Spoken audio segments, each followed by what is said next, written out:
RSS കൊടിയുള്ള ഭാരതാംബയെ കൈവിട്ട് B J പിയുടെ ഭാരതാംബയിൽ RSS കൊടിയില്ല. ദേശീയ പതാകയേന്തിയ ഭാരതാംബയാണ് BJP പോസ്റ്റ് ചെയ്തത്. BJP സംസ്ഥാന കമ്മിറ്റിയുടെ ഫേസ്ബുക്കിൽ പോസ്റ്റ് ചെയ്ത ചിത്രത്തിലാണ് ഇപ്പോൾ കാവിക്കൊടി ഒഴിവാക്കിയത്. ദേശീയ ഭൂപടവുമില്ല എന്നുള്ളതാണ്. നേരത്തെ ഒരു ഭൂപടം വളരെ വിവാദമായിരുന്നു, ഒപ്പം കാവിക്കൊടിയും വിവാദമായിരുന്നു. അത് രണ്ടും മാറ്റി സിംഹാരൂഢയായ ഒരു സ്ത്രീയുടെ കയ്യിൽ ഈ പറയുന്ന ത്രിവർണ്ണക്കൊടി നമ്മുടെ ദേശീയ പതാക പിടിച്ചു നിൽക്കുന്ന ചിത്രമാണ് ഇപ്പോൾ ഉള്ളത്.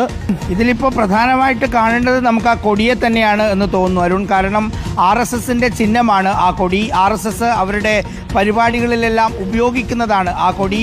ആ കൊടിയാണ് ഗവർണറുടെ രാജ്ഭവനിലുള്ള പടത്തിൽ കയ്യിൽ പിടിച്ചു കൊടുത്തിരിക്കുന്നത് എന്നതാണ്. പക്ഷേ BJP സംസ്ഥാന കമ്മിറ്റിക്ക് അത് അത്ര രസിച്ചില്ല എന്ന് തോന്നുന്നു. BJP സംസ്ഥാന കമ്മിറ്റി അവരുടെ ഫേസ്ബുക്ക് പേജിൽ ഏതാണ്ട് 40 മിനിറ്റ് മുമ്പാണ് ഇതിപ്പോൾ പോസ്റ്റ് ചെയ്തിരിക്കുന്നത്.